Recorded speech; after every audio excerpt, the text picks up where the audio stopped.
Shalom Israel. Before I start, I want to give our praises to Yahweh, Ba'ashem Yahushai, Wahara Kadash, double honors to the elders and apostles in Israel, who rule and teach well, to the Akims and the Iwas and Byways and those pushing videos in truth and sincerity, and the brothers and sisters in the truth.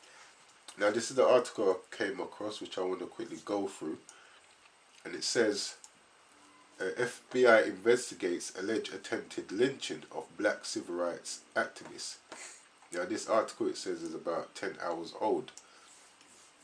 Now it says the FBI is investigating the attempted lynching of a black civil rights activist by a group of white men in Indiana.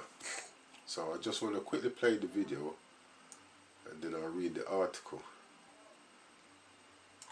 Give me a second. Let him go! And as you can see, he's got Jake down there on the floor. And this woman is also part of what's going on. You listen to her, you know, she's going to say in a minute how she's going to tell the guys that's filming to go and will let him go. As if they had left, they would have let Jake go, which is bare rubbish. Let him go! We're just trying to get out of here, guys. We're just trying to get out of here. Let him go. Let him go.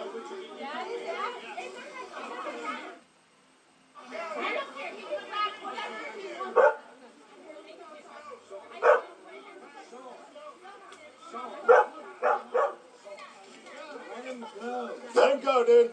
Let him go. Let him go. Please, let him go. Please let him go. We're going to as soon as you let him go. I'm going to.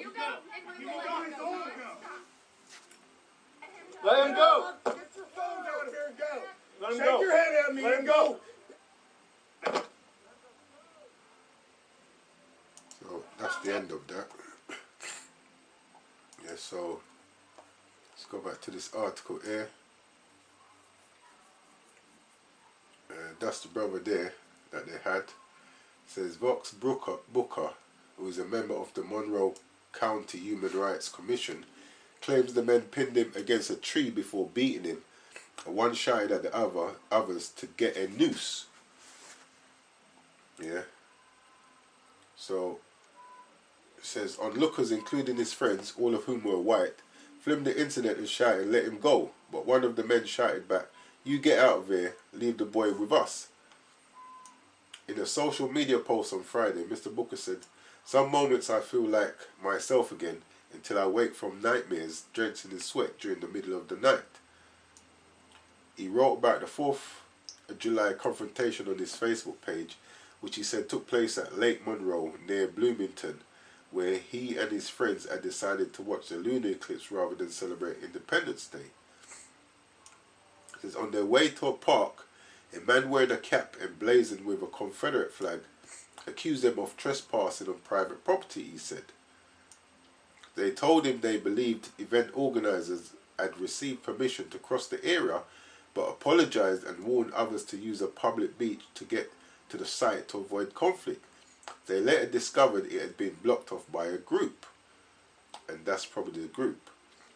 They yelled white power at them and other derogatory remarks, he said in his account, so he decided to speak to the men, which is when the altercation turned violent. Now, he should have just went about his business.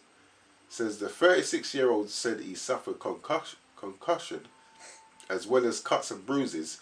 He also said the men ripped out some of his hair. When he was finally let go, he and others called the police, and when officers arrived at the scene, he said they spoke to the other group first, made no arrest, and told him they would file a report. Now, you can see that he was being assaulted in the video. And after all the recent events with George Floyd, Slovakia, you know, you'd expect the police to act in a responsible manner. But this goes to show that regardless of what they say to you, you know, they still have no love for Jake, which is what Jake is looking at the end of the day. It says, when he was finally let go, he and others called the police, and when officers arrived at the scene, he said they spoke to the other group first, made no arrest. Now, Jake is normally arrested for less than what we just saw on the video. But yet still, they didn't, and this is why this kingdom is falling because there's no truth or justice in this kingdom. It says a spokesman for the Indiana Department of Natural Resources, whose officers responded to the incident and were criticized for failing to make arrests at the time. And this is what happens over and over again. As soon as you do something, regardless of how small the matter, you're arrested. But then you can see something like that happening, and they had it on camera, on film. So they could have easily have shown the police what had happened to see that a crime had actually been committed. But yet still, all they did was speak to these guys and tell them it would be placed on file. No arrest, and told him they would file a report. Now it says a spokesman for the Indiana Department of Natural Resources, whose officers responded to the incident and were criticized for failing to make arrests at the time, said the agency is cooperating with the FBI while continuing its own investigation with local prosecutors. Yeah. Says Mr. Booker's lawyer, Catherine Lyle, wrote on Facebook, the FBI has opened an investigation into attack on Vaux as a hate crime. We welcome this inquiry and feel we are one step closer to justice. Like, are you one step closer to justice? If the police that arrived on the scene, can let these guys go without no arrest, like, what are these other people are going to come up with that's going to be so ultimately different? She told reporters the attack was clearly racially motivated and that her client only survived because witnesses came to his aid. I had friends and strangers who were willing to put their lives and their bodies on the line to make sure that a man they didn't know, who looked different than them, was able to survive the situation, Mr. Booker said at a news conference this week. Now, fact of the matter is, the police should have done something at the time, and for most instances, Esau doesn't really realize why he has such hatred for Jake, but it stems all the way back to the beginning, to the beginning of when we speak about Cain and Abel, but also back to Jacob and Esau. Now this is Genesis chapter 27, verse 41. It says, and Esau hated Jacob because of the blessing wherewith his father blessed him. And Esau said in his heart, the days of mourning for my father are at hand. Then will I slay my brother Jacob. So even back then, Esau had the same feeling for Jake that they have now. And he had no reason to really hate his brother. Yeah? Now, if we quickly jump up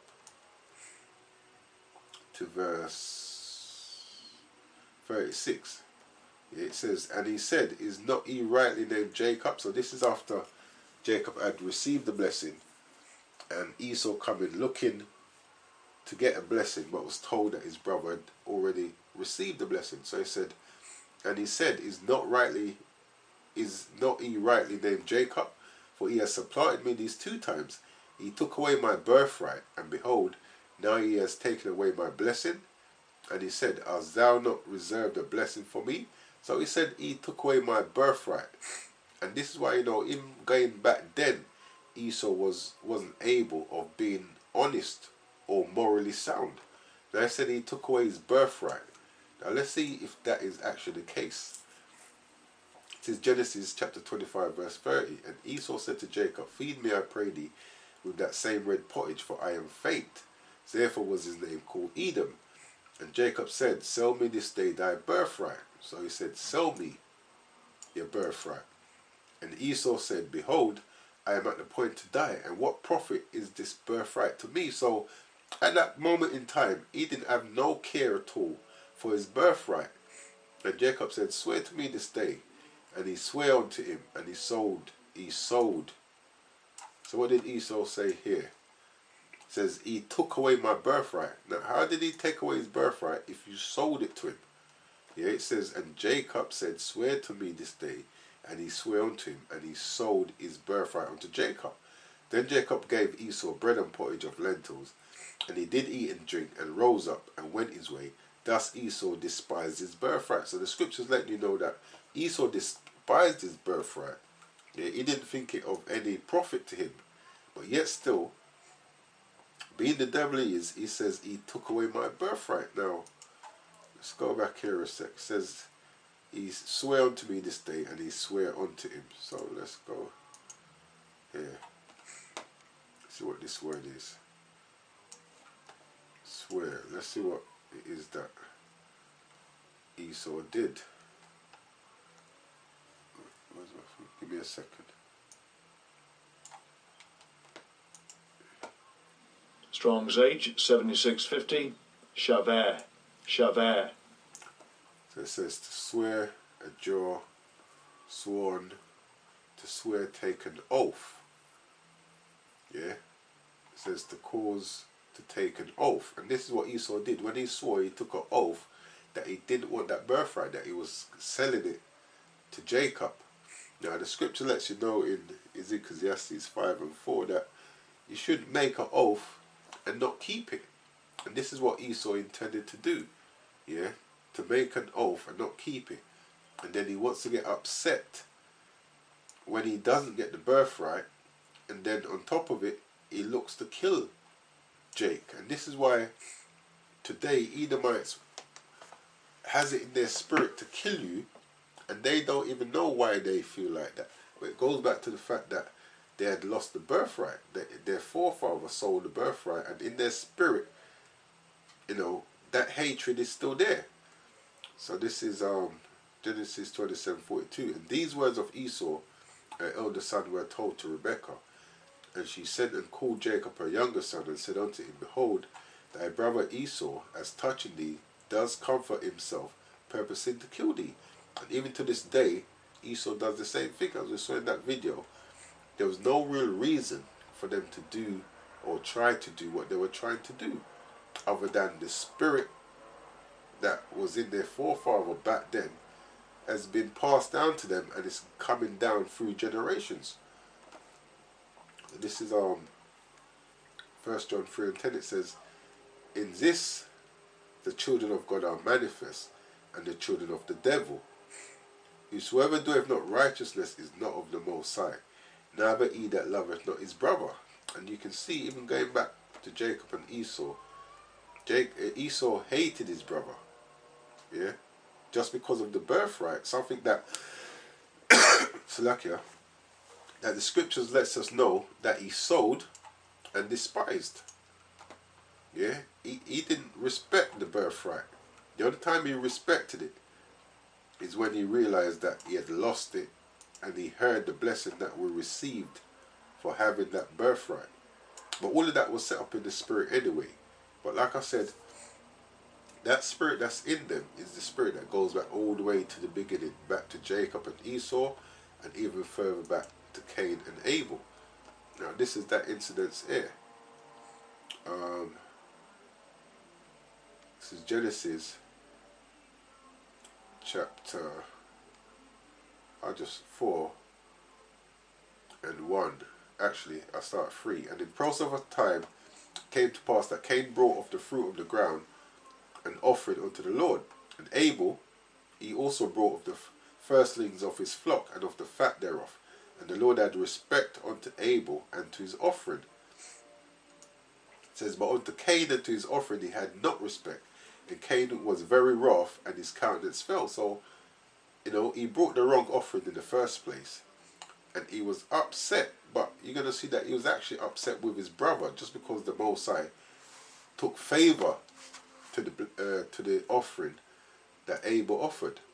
And the Lord said unto Cain, Why art thou wroth, and why is thy countenance fallen? If thou does well, shalt thou not be accepted? And if thou does not well, sin lieth at the door, and unto thee shall be his desire, and thou shalt rule over him. And Cain talked with Abel his brother, and it came to pass when they were in the field that Cain rose up against Abel his brother and slew him. Now there was no real reason for Cain to slew his brother, yeah, but what's the word I'm looking for?